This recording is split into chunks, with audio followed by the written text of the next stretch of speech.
What's good, YouTube? Welcome back. Thank you for clicking onto this reaction. I hope you're looking forward to it just as much as I am. If you haven't already, head over to the content creators page. That link is in the description box down below.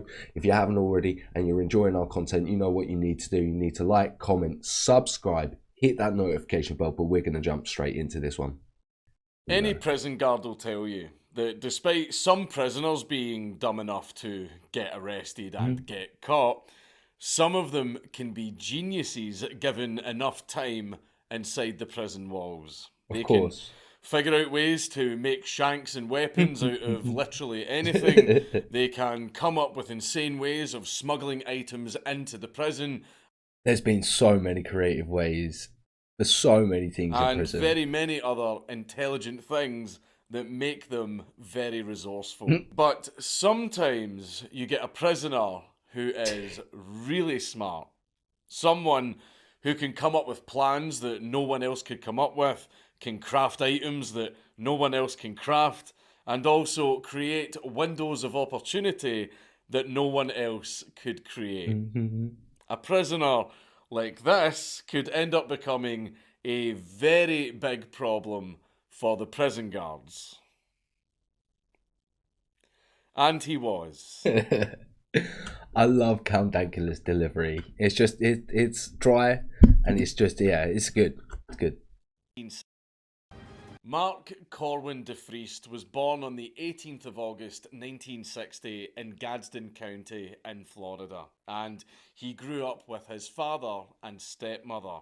Mark's early years were very promising since his dad noticed that he was very interested in how things worked, their internal mechanisms and the parts that made them up and so on. So his father encouraged Mark to learn as much as he could. During the day, Mark worked with his dad, and he had been allowed to have a small lab in the basement of their home that he called the Radio Shack. What's he doing in this lab? Wait, what? Mark thought of it like his own little Frankenstein lab, and there he would take anything and everything apart and conduct some elaborate scientific experiments, and he became very masterful at breaking down clocks, watches and other items down into their component parts and then putting them back together again in full working order. That's actually really, really cool. And I think that's fair to promote your kid to do that. 100%. But that's actually really cool and really interesting that he was able to do that at such a young age, and he had an area where he was able to do that freely. But I can see where it's going. And also on a couple of occasions, he almost blew himself up. Did he? Many people believed Mark to be a savant. However, Mark couldn't really understand people, and he was absolutely the first signs he was just not able to socialize with people useless in social situations. And because of this, I know a few people like that, and his intelligence, it's been theorized that Mark has Asperger's syndrome. But during his childhood, society at that time didn't actually know what Asperger's was. You imagine how many people just went through life just being discriminated, but they didn't really need to be, because people just didn't understand. It's such a shame. So his parents had no idea how to handle it. Mark was very close to his dad, and while he was at home, his dad would teach him some of his military training skills from his time in the Office of Strategic Services, which was the intelligence agency of the United States during World War II, and it was a predecessor to the CIA. Wait, that's so fucking cool. This guy has lived such an interesting life. He's had so many things, like so many opportunities handed to him, like so many possibilities.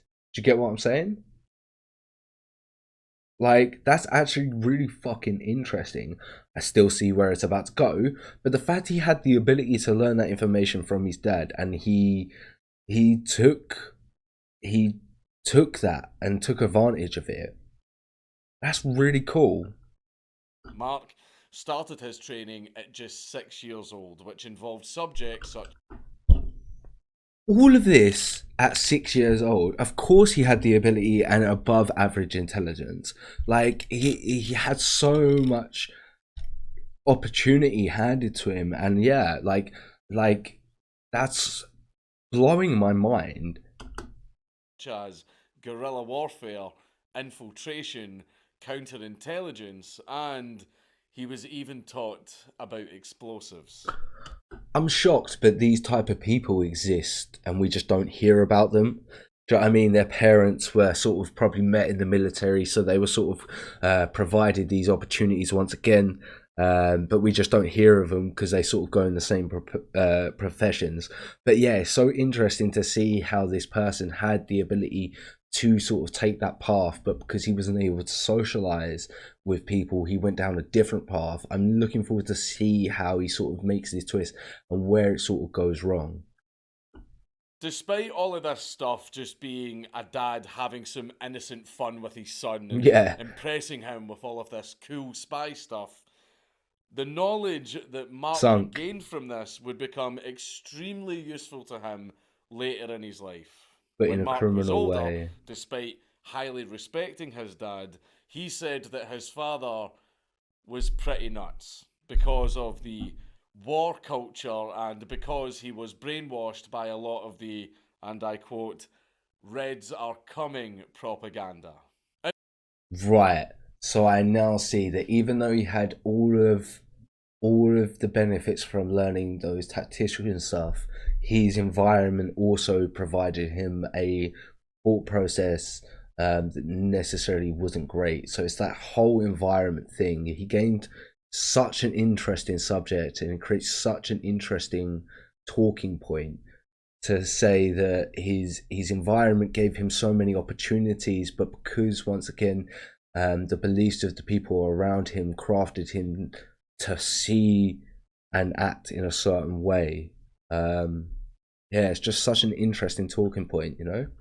Outside of his dad's training, Mark would eventually have to go to school, and after only a short time there, he didn't get along with the other students and he caused a lot of trouble. Mark Because of that didn't want to spend any anti-socialization. time with the other kids and would very often sit alone.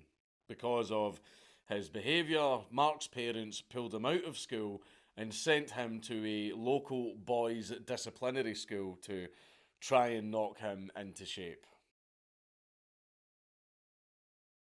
How's that gonna work? He's already having problem fitting into society.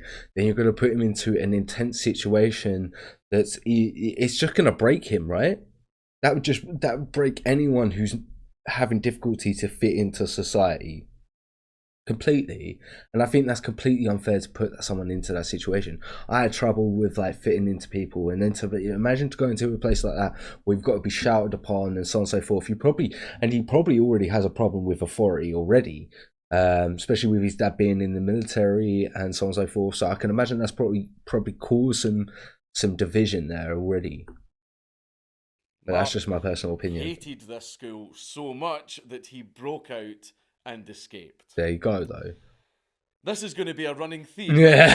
As Mark got older, he and his dad worked on some large projects in the community. And while doing welding repairs on a local bridge in Chattahoochee, Mark visited a nearby restaurant with his dad, and he met a girl there called Brenda, who was working there as a waitress at the time. Is this love interest of the story? Brenda says that she was instantly attracted to Mark's blue eyes, blonde hair, and his intelligence. And after some time dating, they got married. Okay. Brenda said that Mark's truck became his pride and joy, and in the back of his truck was every tool a mechanic could need. They would go on road trips together and live off the money that Mark made by fixing broken down vehicles at the side of the road that they found while on their travels. That's so innovative. Innovative? You know what I'm trying to say. That's a really interesting way of being able to go, oh yeah, let's just go on holiday. We'll be able to make money on the go. Just having the ability to be able to do that, that's quite smart. He's an intelligent guy, isn't he? Could fix absolutely anything that you put him to For a second there, I thought he had sweat marks around the side, but it's his shirt. They all got clouds, so I'm just a fucking bot. work on. Though Mark was very close with his dad and he loved him very much, he felt the complete opposite way about his mum. stepmother. It was a stepmom, so maybe he doesn't have a problem with authority. Maybe my personal opinion's wrong. Mark did not like each other at all. She would treat him like shit, screaming at him for the smallest things, and was overall very neglectful of him. Mark's wife, Brenda, she just wanted the man's money. No, joking. Said that she was a cold bitch and never gave Mark any nurturing or affection. And the truth is, she most likely saw Mark as baggage and wished he wasn't there. As the years went on, that time it was his words, not mine. Mark's intelligence grew, along with his social issues. Mm-hmm. And in 1979, at the age of 19, he found out the worst news of his life, later than he should have, since no one told him. His father, his only real friend, had died, leaving him with no one but his cold, uncaring stepmother. How old was he? I might have missed it. I don't want to rewind it too far. But holy shit, that he's already dealing with the problem of fitting into society, and now he's got to deal with this. Deep, intense. I'd like to know how old he is. Mark wasn't left with nothing, however, because his dad had promised him that he could have his tools. These tools meant the world to Mark. 1 second, I remember with the photo earlier, he looked quite old in that when he met the lady. So I think he was quite old in that photo, a certain way. He and his dad had used them together while they were working on projects, which were so they're sentimental to him. Moments in Mark's life. Obviously, they were still very useful to Mark as he still had a great but they were more sentimental. Is she not going to let him have him? Things worked, fixing things and building his own contraptions, but the tools still held enormous sentimental value. To Mark, it made logical sense that these tools were now his property, since his dad had passed away and promised to give them to him. Yeah. So Mark took them. Mark, however, while extremely intelligent, wasn't too clued up on how the law worked when it came to wills. In his father's will, he did leave the tools to Mark. But the will had not been probated yet, meaning that the tools were not officially his until they had gone through the proper legal process. Which still would have happened, but... And Mark's stepmother, being the spiteful bitch that she is, reported Mark to the police for theft. There you go. Do you know what I mean? Getting reported for theft, for stealing your tools that your dad left you, and then if for whatever reason he has to spend time and he gets that on his criminal record, he then has to spend time and that goes onto his record, affecting the rest of his life. I see how this man turned a criminal just over some tools. That if that's the case, we don't know if he's going to get convicted or not, but I'm assuming that's the case. To your sort of question, yeah, minor crime at the beginning, which is going to be escalated. That's exactly it. I just can't. Stupid. Police approached Mark's trailer and they just wanted to have a talk with him about the situation, because it was just a simple family disagreement. Exactly. But Mark, no. Confused as to... Because he doesn't understand and he's not able to talk his way through this dynamic because he has the social issues. He's not going to be able to communicate that to the officers at this point in time. They don't understand, so they're not going to be able to talk to him properly and navigate their way through this conversation. So there we go. I see how it's going to go. What a shame. Why the police were after him. What a shame. Ran out of the back of his trailer and tried to escape on foot. Which, when you haven't exactly done anything wrong, it's not really a smart thing to do. No, but he doesn't understand. Fled to Alabama, I feel so sorry for him. Found by the police and extradited back to Florida, where he was charged with the theft of the tools, being in possession of a weapon, and also evading arrest. What was the weapon? But I forgot about the evading arrest. Oh my god, America, man. They're just going to trump up all the charges they can.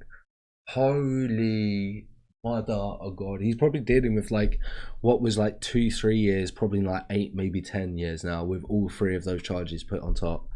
Absolutely outrageous. America. Even though these were very minor offences, and let's be real, the tools were rightfully his. Yeah. Mark was given a 4-year sentence. So I was well off, but still outrageous. Do you know what I mean? 4 years, consider it. And do you mean he said given? He said given. So I'm assuming he's been convicted. I'm assuming he's been convicted. It's absolutely outrageous. Or at least it should have been 4 years. Being in prison was hell for Mark, so he didn't want to stick around. Mark had only been in Bay County Jail for a month before his first escape attempt. A month. When, returning from Bible study class, a group of 8 inmates started to run. Their plan was to climb the fence and escape. Now, so he just joined? Mark was not in this plan. He had absolutely no idea. But he saw his opportunity. These 8 guys had planned on their own. But when Mark saw them running for the fence, he thought to himself, fuck it, might as well join in. The problem was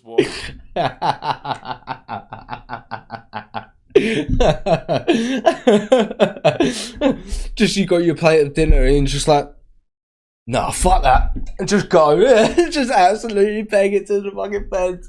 Oh my god. Could you imagine if you're those 8 geezers as well? You're climbing up. You get over to the other fence. He's just standing there. And you're like, who the fuck is he? Who the fuck is he? I don't know, but he's got to come. He's got to come. That's it. That's actually fucking jokes. That at the top of the fence, as you would expect, was razor wire. Okay, so there's barbed wire. None of the other inmates knew how to get over this obstacle, but thanks to the OSS training that Mark had received from his father as a child, Mark knew exactly so he just how to chucked get over his the jacket wire, over the he climbed jacket over it without any issue. And after getting over the fence, the other inmates were begging Mark for help because even though he wasn't even in on the plan, he knows. He was the only one who got over the fence. Mark then hotwired a car and escaped, later checking himself into the Driftwood Motel. He didn't even help him. He didn't even help him. Went perfectly. He didn't even help him. We've said before, Mark was extremely intelligent, but not very socially aware. So he didn't know to keep a low profile.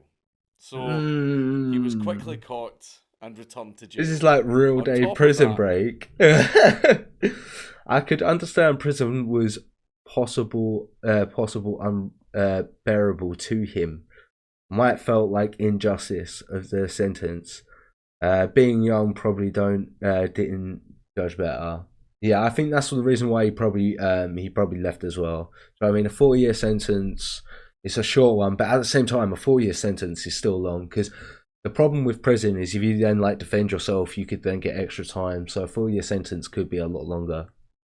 But it is a hard one to judge. And again, he doesn't have the social skills. So I reckon he would just sort of see the situation and go, oh, why not? And just go for it. And that's what I think happened. It was more like just the fact it happened in front of him. He was like, okay. And then the fact that he's gotten so far, he got over the fence and he's hotwired a car. I know he's about to get caught, but the fact that he's got so far probably meant that he could then think that it's possible and to continue sort of doing it.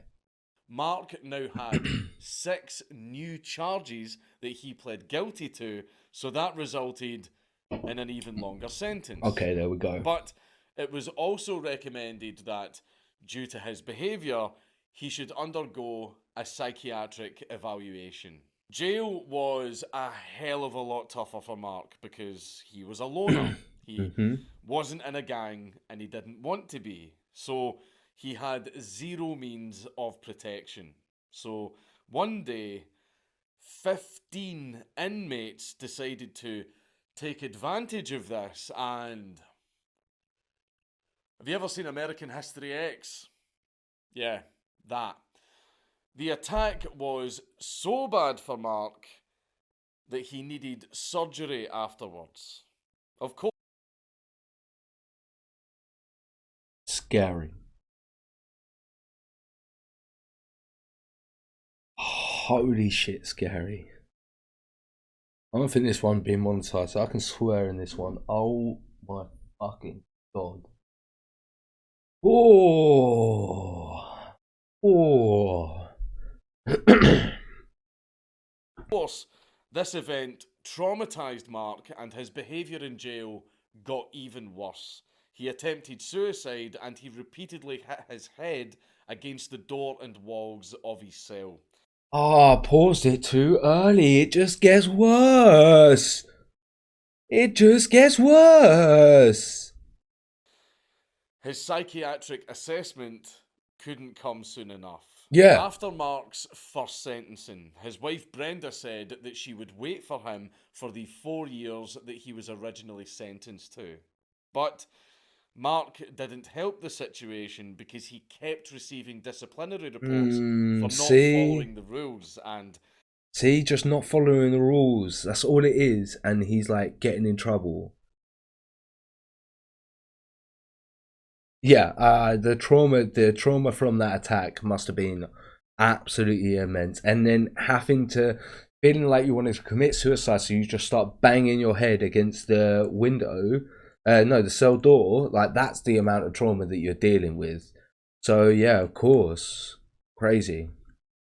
Committing further crimes while in prison, which would just extend his sentence, like I said, each time. Brenda eventually got tired of waiting for Mark, asking him, "How long do you expect me to wait for you?" She also said that she didn't want to be one of those wives. You know, the one whose man is permanently in prison. She felt like it linked her to the criminals in some way. Brenda... It's a lot of responsibility to take on. Especially if you agreed to 4 years, you could explain it away, the situation. But in this case, it is getting a bit too long. Also said that the guards would try and bribe her for sexual favours in order to make things a little easier for Mark. People are just corrupt everywhere and people are just disgusting. Doesn't matter where you are, there are just disgusting people everywhere. All of these issues eventually led to her wanting a divorce. Finally, Mark was transferred to Florida State Hospital in Chattahoochee, Gadsden County, to undergo his psychological evaluation. But still, Mark hated this place just as much as prison and he wanted to get out. He didn't like being around the crazies, as he called them, and he saw himself as different to them. This poor guy, complete poor guy. Absolutely. Mental hospitals are a lot easier to escape from than a maximum security I bet they prison. are. So Mark concocted a plan. A plan that turned out to be fucking hilarious.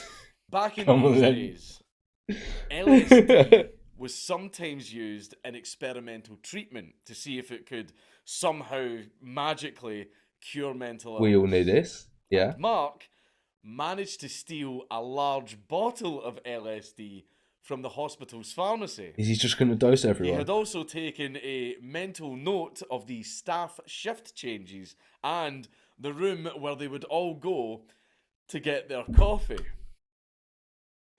My man's a genius. You could break out of anywhere if they're all dripping off of their bollocks. Do you know what I mean?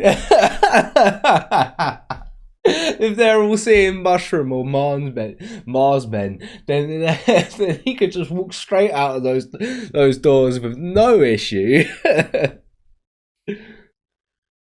Can you see where this is going? Just before the shift change, Mark mixed the LSD into a pot of freshly made coffee. And when it comes to LSD, a little will do the job. But Mark dumped in the entire fucking bottle, which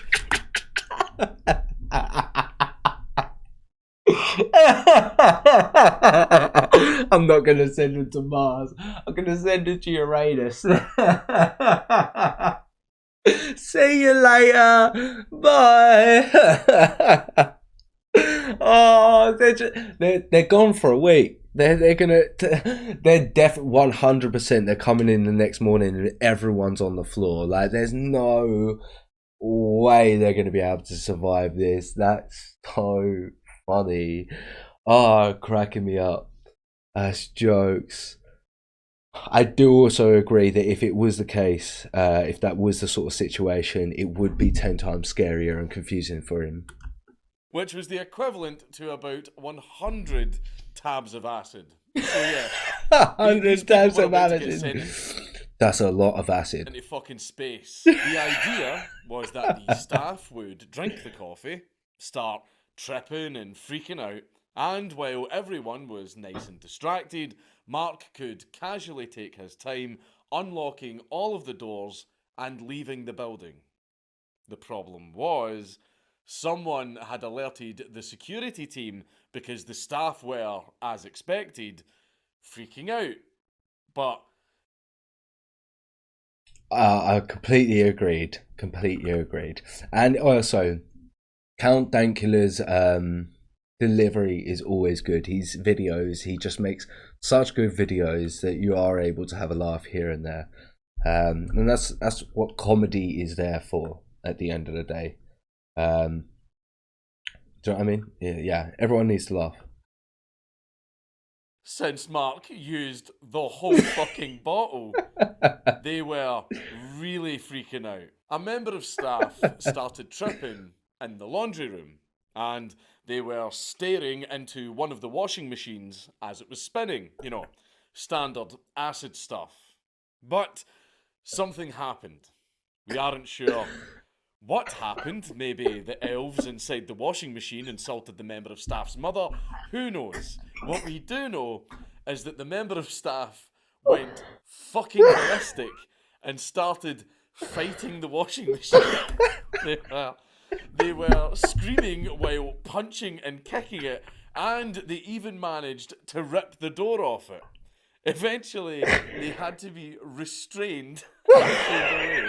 While all of this was happening, a female psychologist was walking through the centre aisle of the ward, making sexually suggestive comments to the inmates and putting her hands between her legs while shouting, "My pussy is hot." Oh my god. Oh, I wish I could have been there. Oh my god, this sounds like the funniest skit in the world. Oh my god. Oh, should I get 100 grams of acid and just spite my friends? Oh, it would be some of the funniest shit in the world. Oh, I'm dying. I'm fucking dying. Oh. Bye. By the time Mark could make his move, security had surrounded the chaotic ward to get everything back under control. So Mark's escape attempt was unsuccessful, but it was downright hilarious. It was fucking amazing. 6 different psychologists had evaluated Mark, and 5 of them found him to be legally incompetent to stand trial. Except for one, Dr. Robert Berland. His assessment found Mark to be completely sane due to the amount of skill and planning required for his escapes and the fact that he could hold a conversation for a normal amount of time. But you've got to look. This is a problem. Like no situation can have a blanket assessment a 20 minute to an hour conversation. You need to have a look into past situations. You need to have a look into the whole criminal history. You need to look into the situation that got him here, the situation that he's had whilst in prison, the why he's not conforming to other people, especially in an evaluation for mental health. You need to take your time. You can't just do a blanket assessment like that. Like you're going to achieve absolutely nothing. 5 jailers were also interviewed about Mark's behaviour in prison, and 4 of them said that his behaviour was completely normal. But according to a newly hired jailer, Mark would lose contact with his surroundings. He would also eat bugs, and he would repeatedly stomp around his cell for hours. Surely those are signs enough.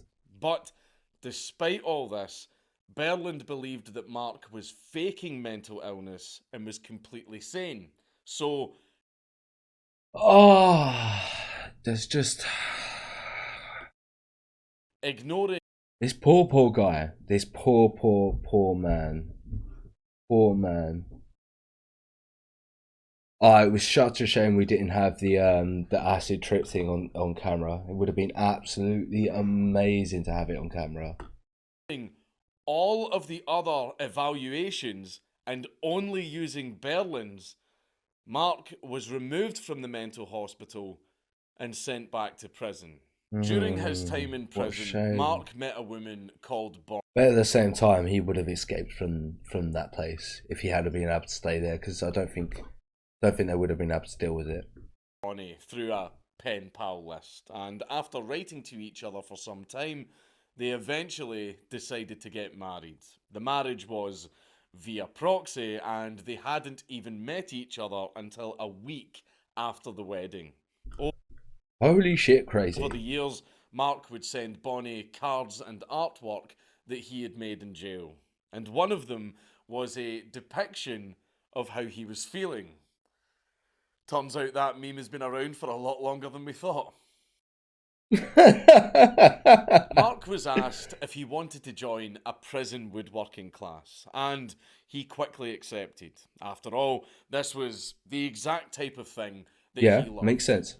However, putting someone with MacGyver-level skills in such an environment would know where this is going. Spell trouble. And it did, in a pretty extreme way. Mark found some rolled up copper sheets and other useful yeah, at least at the moment he hasn't been violent. You got a point. Components, and he managed to build himself not one, but 2 double-barrel zip guns. After building them... My man built 2-barrel shotguns? Or a shotgun with 2 barrels?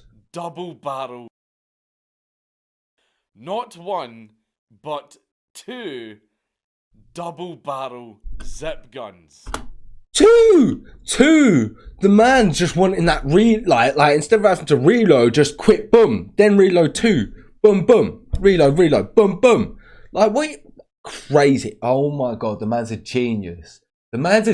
He built 2 zip tie shotguns, or whatever type of shotguns,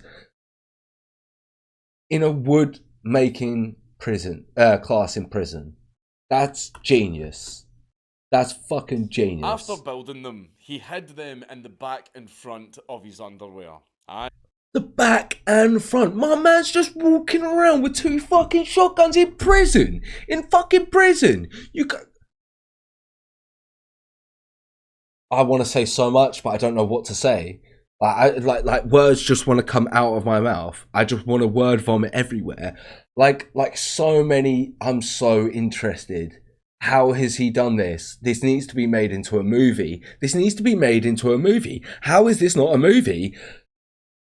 Someone fund this to be a movie. This is insane. Oh my god, this is hilarious. This is jokes. Holy. Oh my. Yeah, I think he was about to get violent. But this is so creative and interesting. How? I guess he don't have ammunition at the moment, but I'm pretty sure he'd be able to find some. I mean, the shotguns, like, surely it's just shrapnel in some kind of casing, and then some kind of powder. You can make homemade gunpowder. Like, I think it'd be quite easy to make bullets if you've made guns, right? You should put shrapnels in some kind of casing, some gunpowder, bang, the capsule comes out, it explodes, shrapnel goes everywhere. And when he was returned back to his cell, he dug one of his back teeth out with an ice pick. His mouth started pissing blood, so now he could be taken to the nurse's station. And the leg irons that he was wearing hid the guns as he was escorted through the metal detectors. After checking Mark's teeth, the emergency dentist identified it as self-mutilation and patched him up. But before he was returned to his cell, Mark said that he needed to use the bathroom, and the idiot guard allowed him to go into the bathroom uncuffed without supervision while he stood outside on the fool. other side of the door. Oh Mark my god. picked his cuffs and burst out of the bathroom, pointing his improvised guns in the faces of the waiting guards. And he said to them, "If you move, I'll blow your fucking brains out." He might not hurt him. We don't know. Some of the other prisoners in the medical ward started laughing their heads off, and as they would. The guards weren't quite convinced about the severity of the situation. Okay, so they don't think the guns are real. Until Mark fired one of the zip guns at a phone on a desk, blowing it apart, proving to the guards that yes, these zip guns are in fact real, and yes, they do in fact work. I think he already had that ammunition. Oh my fucking god. Realising the seriousness of the situation, everyone stood down and then... You imagine? Oh my god, could you imagine? Could you imagine? So all the guys in the fucking... all the inmates think he's absolutely nuts, and so do the guards. So he comes out with these two crappy homemade zip guns that they clearly think are fake, right? So they just start laughing at him and they're like, yeah. And then he shoots something on the table. Imagine you're one of those people, you're just laughing at him, you think nothing. You're instantly shocked. You're instantly like, wait, they're fucking real. Shut the fuck up. Don't risk anything. I weren't laughing, cuz. I'm sorry. Go, do what you want. I ain't getting hurt. I'm sorry. You king. I'm good. Wait. Mark make his escape. Mark got out of the prison and hoped that a car would be driving by so that he could hijack it. Yeah. But no car came.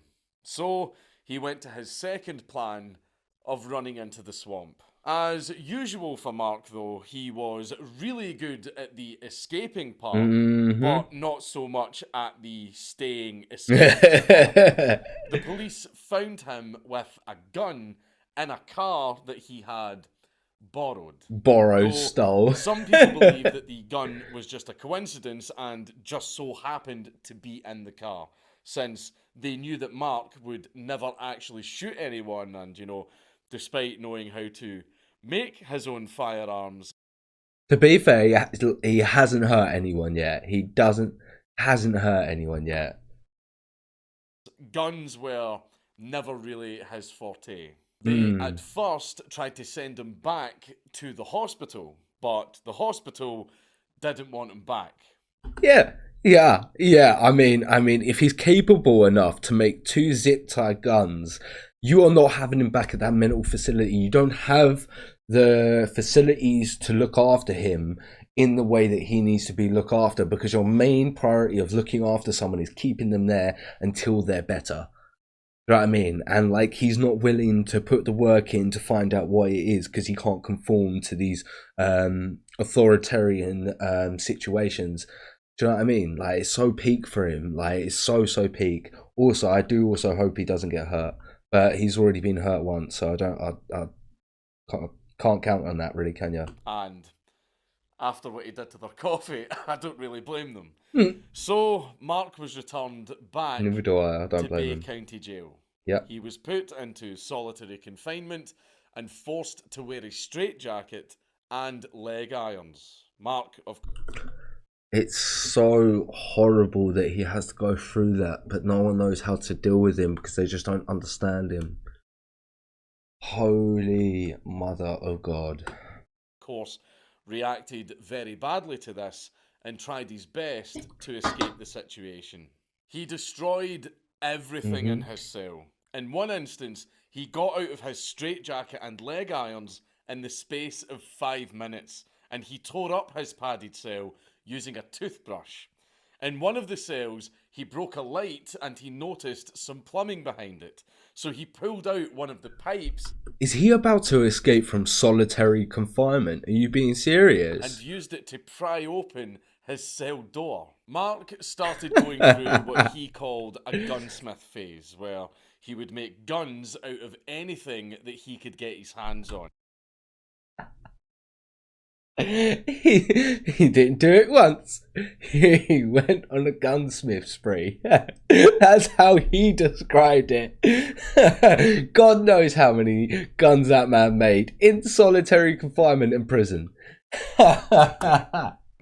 One of them was even made using a toothpaste tube. As usual, he was his own What? What? He made a gun using toothpaste tube. Oh my God, this man's intelligence is outrageous. What is going on? worst enemy, and he ended up getting into a lot of trouble for firing one of them at a guard. I mean, what's the sentence for having a shank in a prison? Let alone having a firearm in a prison? Like, what's the sentence for that? Although Mark denied this and said that it was a test fire and he was aiming at something else. I mean, on the floor. It was a test fire. Again, it's that social. I shouldn't laugh, but it's that social issue there because he doesn't understand. Like he's just shooting at a test. He doesn't understand what he's doing is bad. He's not hurting anyone, so in his eyes, it's not bad. You know what I mean? But obviously, they thought he was shooting at him. This got him an attempted murder charge and he went right back to solitary confinement after the prison guard goon squad beat the fuck out of him. And there you go. So horrible that he got hurt there. Yeah, how on earth did he make so many guns? It's absolutely outrageous. the guards were going to make him pay for this. In solitary confinement, Like I said, corrupt people everywhere. They don't understand. They thought that he tried to hurt one of theirs, so they're going to try and get revenge. And it's that cycle of violence again. I mean, they thought he was being violent towards them, so they're going to be violent towards him, and it's all justified. And it's just that circle of violence. He will then most likely be more willing to hurt the guards afterwards, because if you're hurting me, then why can't I hurt you to escape? And it's just that violence leads to more violence.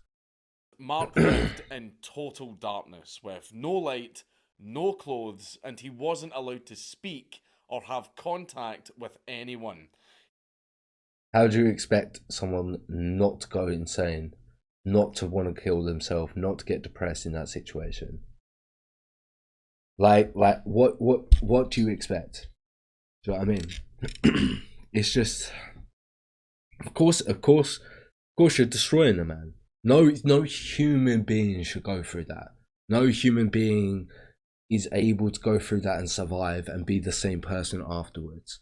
We're not those type of people. We're the type of people who need to be out taking a walk, being around other people, talking to other people, even if it's online through this. It's interacting through people. I'm talking to a camera. I talk to people in the comments. I also go out and I see people on a day-to-day basis.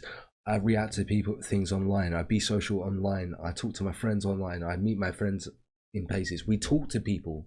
We need communication. We need to be able to know that my thought can be split to someone else. I can have that communication to people. Like, if you're going to do that to a person, you're going to destroy them, and you're only going to bring resentment onto yourself and onto the system. So, like, what do you really expect in that situation? See, things do seem dire, and as for if it will go good for him, I'm not 100% sure. You know, absolute mad lads. This is not always the greatest ending, but hopefully this time we can get a good one. Let's see. He was also not allowed anything in his cell, including basic things like toilet paper. So the toilet paper is too far, but if they gave him like all the light and being able to communicate to people and so on and so forth, and all the other rights that he should have, if they did say to him though, you need to be monitored when you have things around you because of what's happened in the past, I'd understand that. But toilet paper he should be able to have. There's no chance of that. Piece of paper he should be able to have. But again, if you just watch him when he's got a bit of paper and he's writing a letter using a pencil, do you know what I mean? And you make sure it doesn't go missing. That's the sort of thing you've got to do. Observation, not restrict it completely. Just observe him when he's doing certain things.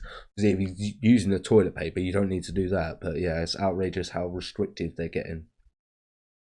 And even if he had any, he couldn't use the toilet because the guards shut off the water to his cell.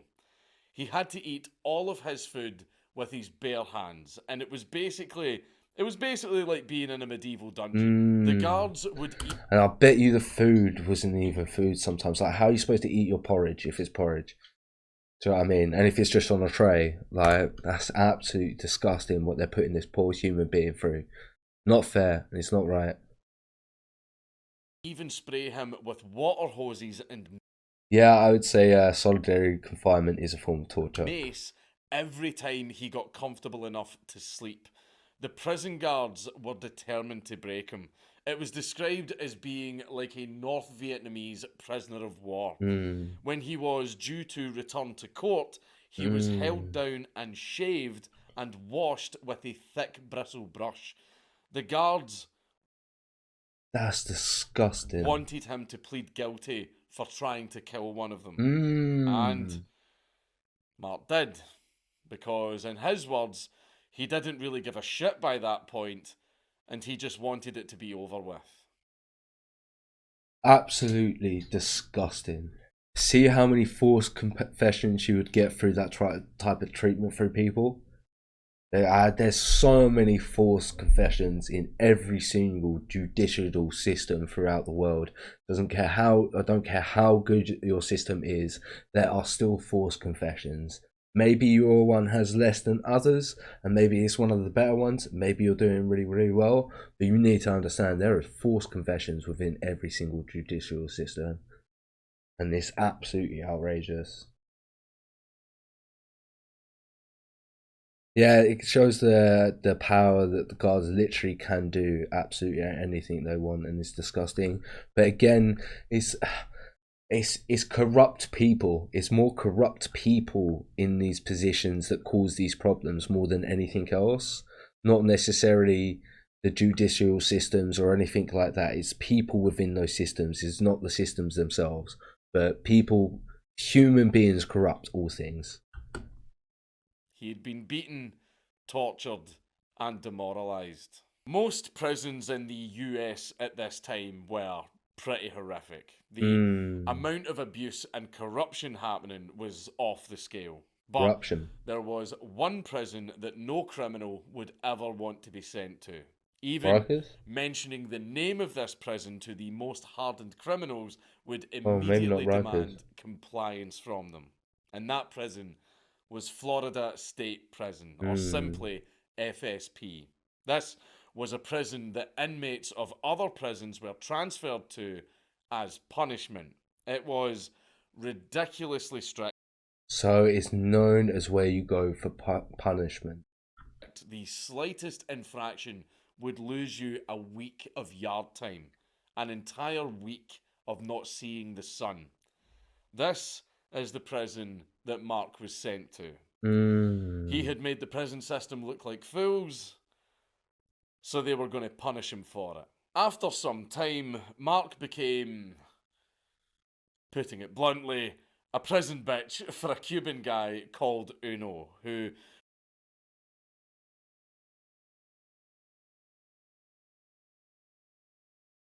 Shit. would refer to Mark as Mrs. Wendy Castro. Uno married Mark and had a bunch of rules for him. One of them was that Mark had to act like a woman at all times. Mark said that he wasn't gay or a transvestite and constantly complained about this. Now, after all, he was told to act like a woman, but he needed the protection, and everyone in the prison did leave him alone. Yeah. It was purely for survival. The irony being that the guy protecting him was also the one abusing him. Despite all of the Again, that happens a lot. Disgusting. horrific shit that he was going through, Mark was still rebellious. The prison staff kept finding weapons, tools, and components in his cell. He still wanted to get. Of course, he wanted to get out. Saw blades hidden in the soles of shoes, shivs, and even 5 .22 caliber bullets hidden under his bed. Told you can make bullets. Holy shit. Man's literally making fucking bullets and firearms in prison. Crazy. I have no idea how the fuck he got a hold of those. When Mark they were real asked ones. about the contraband, he would just say, "I'm James Bond 007. The guards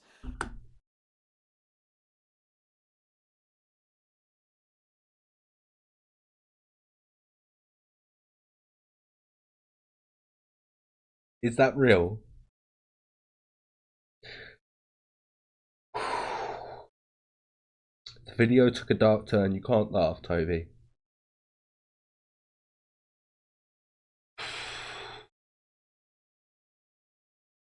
Did he say, I am 007? Because if so, just picture internally me laughing. also then had to start keeping their keys inside their pockets because Mark was able to copy them just by looking at them. Mark noticed That's insane. He's got to have some photographic memory. Yeah, photographic memory. He must have a photographic memory. that the prison food trays were all the exact thickness of the jail keys. So he would cut the keys out of the lunch trays. And after the guards had worked out what Mark was using to make the keys, they didn't allow him to have lunch trays. But that didn't matter to Mark because then he just started making the keys out of paper. And he's literally not even allowed to use paper now. I completely understand. This man, I am dumbfounded by the intelligence of this man. Oh, the intelligence and resourcefulness of this man is so incredible. So incredible. Still worked. He even built a small radio that he called the Sony Buttman. Guess where he kept it? After he had built his radio, Mark would do drugs that he had smuggled into his cell and listen to music. Later in his sentence, Mark made... I mean, I understand why you would take that turn. Cell and listen to music. Later in his sentence, Mark made another... it's like, this is kind of funny. But then he did do this. That's how I feel on this video at the moment. Listen to music. Later in his sentence, Mark made another double-barrel zip gun and began cutting through the prison bars of another inmate's cell, which took 8 hours per bar. After all the bars had been removed, Mark jumped down from quite a height into the women's exercise yard, and How has he got away with cutting this for 8 hours? He's still got his shotgun. What, this man is incredible. Oh my god. I can't believe what this man's life could have been if his stepmom didn't accuse him of stealing those tools. Oh my god. Oh my god. and escaped over the razor wire fence. So he's got over the fence. Business as usual. It wasn't until the rush had died down and Mark was 2 miles down the street that he noticed that the fall from the window had broken both of his feet and his... My man broke his feet from the fall, which was the very first thing he's done, and then he's got over the fence with 2 broken feet, and he's continued running with 2 broken feet. That when your adrenaline is going, the human body is amazing. The amount of things it can do. So, oh my god, this is crazy. This man is something else. Shit. Wrist. Adrenaline's a hell of a thing. Yeah, see, adrenaline's a hell of a thing. Hijack a big rig truck and ram it through a police roadblock. Of course, through the roadblock. He's gotten further this time. Away, so an old school police chase started. Mark, however, wanted to keep the police on their toes, and he realised that if he was going forward, the chase wouldn't end until he was caught. So, instead, Mark decided to just reverse over the police cars in his huge truck, while the police panicked and started shooting at him from underneath. Holy shit, he's literally running the fucking cars over. Holy shit. Managed to get the truck stuck in someone's living room. He's driving it into some house. Can you imagine you sitting there with your cup of tea, watching Corrie, with a couple of biscuits, your family are in there, and then some fucking monster truck just fucking comes in, just like... and then the fucking police cars are coming by as well. It's like... nothing a good cup of tea can't fix. Cursing into some poor bastard's house.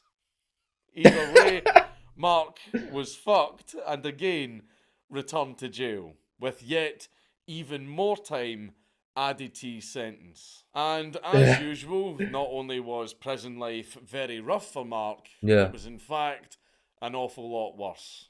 He said that prisoners were dying all around him, either by the goon squad beating them or the electric chair. The goon squad were a group of guards who got their jollies by beating up prisoners. And Mark... corrupt people in every system. Mark even had a cell neighbouring Ted Bundy's for a time, at least until Bundy got the chair. Holy shit, this man was around everyone. Deaths by the goon squad were most likely being covered up. The warden, Ron McAndrew, saw inmates on the floor with their eyes swollen shut. He later said that it wasn't a question of if they would kill someone, but when. He knew exactly what was happening and he covered it up. Absolutely fucking disgusting, man. And he was absolutely right, because in 1999, the goon squad killed an inmate called Frank Valdez. Now, Mark had actually... you imagine what this man is experiencing and who he spoke to and what his life was like. This is absolutely outrageous. Witnessed the murder of Valdez, and he also confirmed the medical examiner's conclusion. Because of this, Mark was transferred to a prison in California for his protection, since no doubt the goon squad would be coming after him for revenge. There is a possibility that this might be the only murder that the goon squad committed that got any outside attention. Apparently, after the new prison warden started looking into the prison Yeah. beatings, the warden was told that he was going to be moved to a prison in Orlando. So people even higher up knew exactly what was going on. That's absolutely that's disgraceful. That's fucking disgraceful. Absolutely nothing suspicious there. While Mm. incarcerated at Florida State Prison, Mark told... No, I'm telling you now, people higher up knew what was going on. They knew what was going on. Nothing suspicious there. While incarcerated at Florida State Prison, Mark totaled 209 disciplinary reports for creating weapons and tools, as well as his multiple attempts to escape. Mm-hmm. No other prisoner has this many reports. Over time, this increased his projected parole date. The warden at the time believed that many of the reports filed against Mark were fake. were false accusations Yeah. by prison staff. But they probably weren't. To get back at him out of spite. Mark has so far spent 27 years in solitary confinement. 27 years, and he was supposed to spend 4 years in prison. Man's literally spent the rest of his life in there. Absolutely disgusting. This story is absolutely unbelievable, and this poor guy.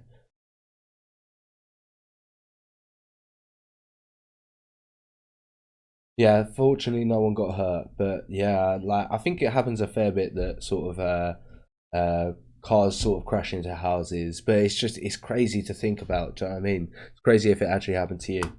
And a lot of that time has been without light. 30 extra years have been added to his sentence due to his escapes and escape attempts. So much time has been added to Mark's original 4-year sentence that he received in 1979 that he now will not be released from prison until 2085. That's 106 years. 106 years he's now got to spend, and he started with 4.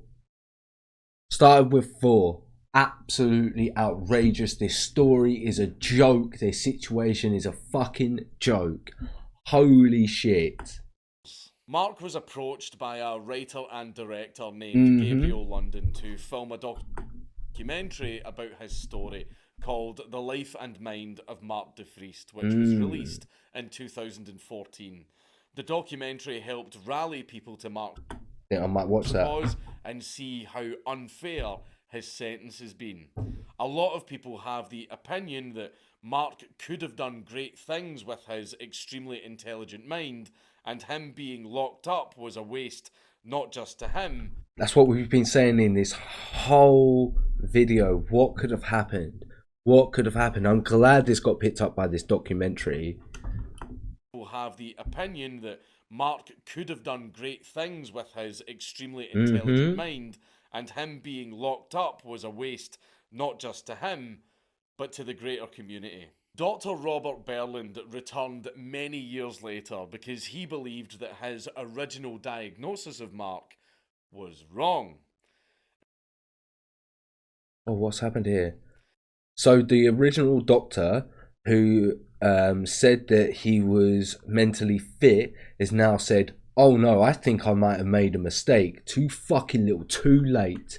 Too fucking little, too late.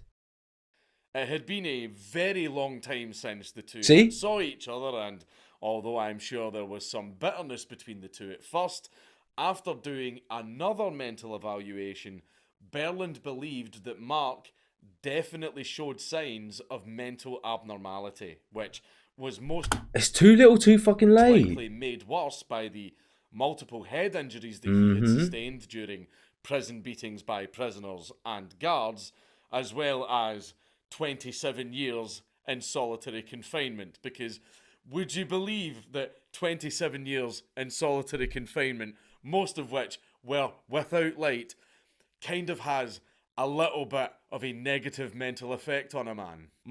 I mean, could you believe that? Do you think that's a fucking surprise? Because I fucking don't. Mark was finally granted parole on February the 5th, 2019, with one of the conditions being that Thank God he's at least got parole, but there's a condition. He would spend 12 months in a mental health and substance abuse treatment facility in Corvallis, Oregon. He probably needs the substance abuse because obviously the drugs in the prison, and also I imagine if he has had any form of medication during this any point in time, a lot of the old medication was addictive. So I definitely think that is the case. Location was agreed upon due to the proximity. This man was absolutely destroyed, and it was such a shame. To the home of his wife. However, only 4 days later, Mark had what was called a manic episode. So they tested his urine, and his urine test showed kidney failure and traces of methamphetamine. The next day, Mark was thrown out of the facility and again sent back to Florida.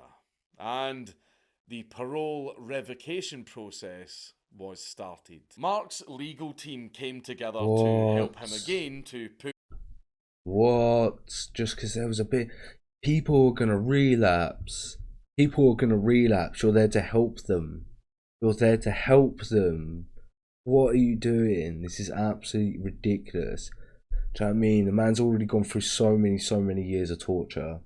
Put forth an appeal for leniency. They pleaded with both Florida and California to not throw him back in jail. Yeah. But to instead provide the appropriate treatment and care for his condition, which now included a severe drug addiction that he developed while incarcerated. Of course. The appeal has been denied, and the state of Florida issued an arrest warrant and arranged for Mark to be transported back home, where he will continue to be incarcerated, most likely for the rest of his life. On February the 15th, 2019, Gabriel London and Bonnie Defriest dropped Mark off at the San Joaquin County Probation Office. He was photographed in the parking lot with Bonnie a few more... I'm not on live, but if I was editing, I'd take a second. Like if I was recording for, which I am recording for a YouTube video, but look at that poor man. That's how old he was when he was getting dropped off. They're putting him back into prison, and he's that old. Of course, he had a drug problem that you're now not helping him for. This man's lost his whole entire life, and you can't try and help him towards the end. Give him a bit of leniency. Try and help him get okay, and let him save what little years he has left. I'm fuming. I'm actually fuming. I don't know how to express my emotions, but I'm fucking fuming.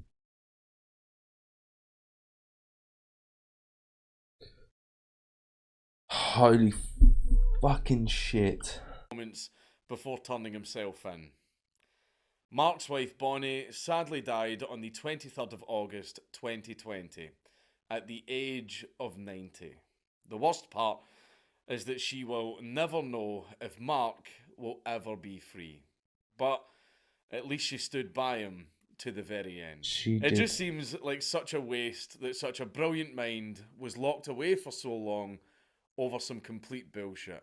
Just because he took tools, which, let's face it, were his.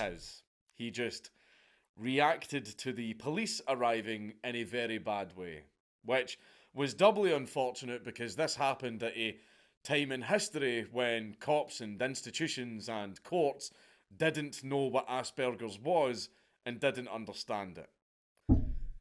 It just seems like such a complete waste that the world has been robbed of what I believe to be such a brilliant mind. Such a brilliant Mark mind. is currently 61 and he remains incarcerated in Florida until his next parole hearing. And let's hope for his own sake that he keeps to the rules this time. But from what we know of Mark, not gonna happen. He probably won't. No. It's Count Thank You on YouTube. Everybody should subscribe. Wow. Wow, wow, wow, wow, wow. Once again, Count Dankula makes amazing content. Haven't already, head over to his page. I think it'll be in the description box down below. If you enjoyed my content, like, comment, subscribe, and I'll catch you in the next video. Holy shit. This was so good. What a fucking story. What an absolute story. So many emotions. So many emotions through that whole thing. Wow. I thoroughly enjoyed that. That was a really enjoyable reaction.